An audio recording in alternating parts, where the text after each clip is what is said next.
Hopefully by now you've had a chance to play some Elden Ring, if you haven't been sidetracked, coming up with hilarious messages to write on the ground. Brilliant and original. But Elden Ring is a huge game with a colossal amount to do, and a lot of stuff that isn't always super obvious or well explained. So, let us make life a bit easier for you with these useful tips. Not that, the tips start now.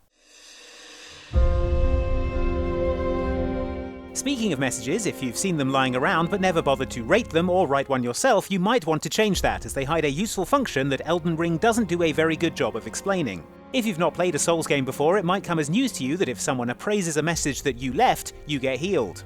There's no way of knowing when this will happen, but it can come in handy if it's when you're fighting a tough boss or when you've run out of flasks of Crimson Tears, because it is a significant health bump, easily the whole bar if you're early on in the game. The same is true of appraising other players' messages. If you see something that you find useful, like warning of an ambush or a boss ahead, go ahead and applaud them and know that somewhere they're getting a health boost as reward for their hard work.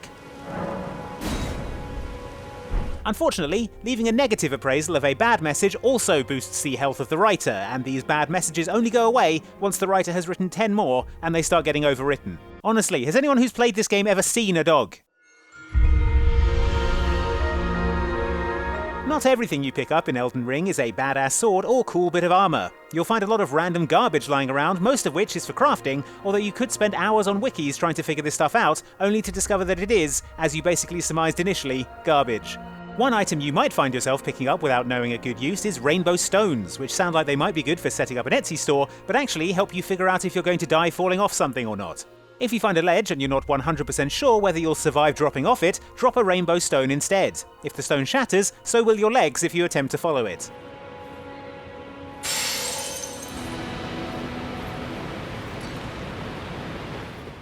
The stones turn darker shades of orange the more fall damage you'll take, but the basic rule of thumb is if the stone is fine, you will be too. I mean, until you find out whatever it is lurking down there. Then you're on your own.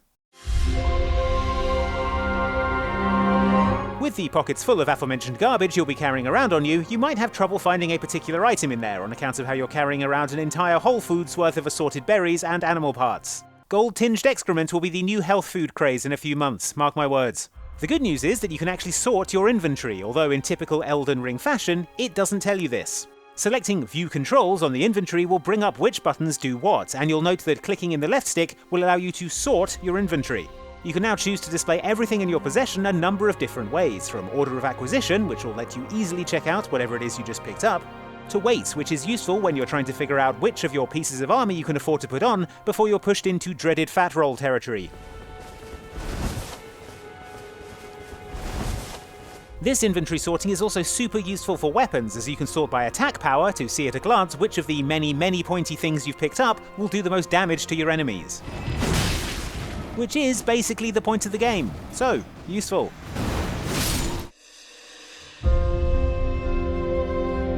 Elden Ring's co-op and competitive multiplayer is an arcane and confusing process governed by various horrible dismembered fingers, but even if you aren't planning on teaming up with pals, you should still give the multiplayer menu a look. There you'll find the option to set a group password, which is something you should definitely consider doing. A group password is a shared password that will connect you with anyone using that same password. Not only will using a group password make it more likely that you'll see messages, bloodstains, and phantoms from people using that password, but they'll show up differently too, letting you see what kind of stupid mistakes your friends have been making. Best of all, if anyone using your group password kills a Shardbearer boss, you get a rune bonus just for knowing them, so there isn't really a downside. If you want to use our group password, just put in Oxbox, all lowercase. If you see someone that looks like me riding their horse off a cliff though, that was someone else. Mike, let's say. If you've played much Elden Ring, then you should be acquainted with Spirit Ash summons, the incredibly useful ghostly helpers that you can call on to assist you when things are getting tough, like the big tanky jellyfish or the 3 lone wolves. Not what lone means, but whatever. Anyway, these summons are super helpful at drawing aggro, especially during big boss fights, and if you plan to keep using them, you should definitely consider upgrading them. But how do I do that, Andy, I hear you ask? Is it through some long, convoluted, unguessable process? You're damn right it is. If you've headed up towards Stormvale Castle, you'll no doubt have stumbled across this shack, wherein dwells Roderica, the woman who gives you the big jellyfish summon. Later on in the game, you'll encounter Roderica in the Round Table Hold, where she's standing by the fireplace complaining about having no purpose in life. If I do have a talent for spirit tuning, and goodness knows that would be a surprise, I suppose I should try to hone it, shouldn't I? You can either move her here by grabbing an item from this room in Stormvale Castle, or, as in my game, she'll just go there eventually on her own. Now you need to get Roderica an apprenticeship with the Moody Blacksmith who works here to upgrade your weapons. This will require a few rounds of back and forth between the two characters, but eventually Roderica will become an apprentice smith and open for business, upgrading your Spirit Ash summons. Maybe later on she gets a table, I don't know.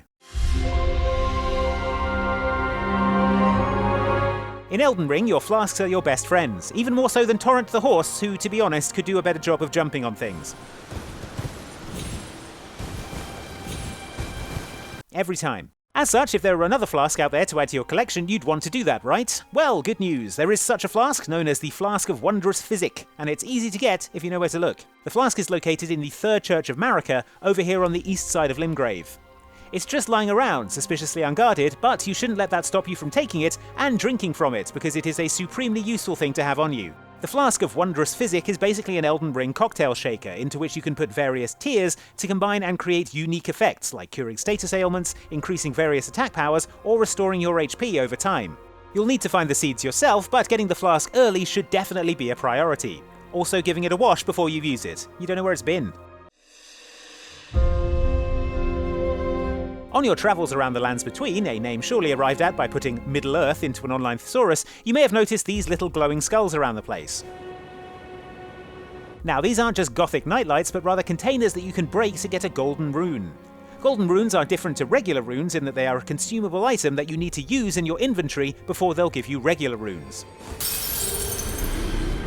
The good thing about these golden runes is that you don't lose them when you die, so they're worth hanging on to and using when you're just a few runes shy of the number you need to level up, rather than having to risk your whole stash by going out and fighting more foes. Think of it like a rune savings account, contained within glowing skulls lying around the countryside. So those were 7 tips to give you the edge in the world of Elden Ring. 8 if you count this final bonus tip, buy the lantern. Seriously, I was like 30 hours in before I did, and I can't believe what an idiot I was. What's your secret to survival in Limgrave? Drop your advice in the comments and like and subscribe for more Elden Ring from Outside Xbox. Thanks for watching.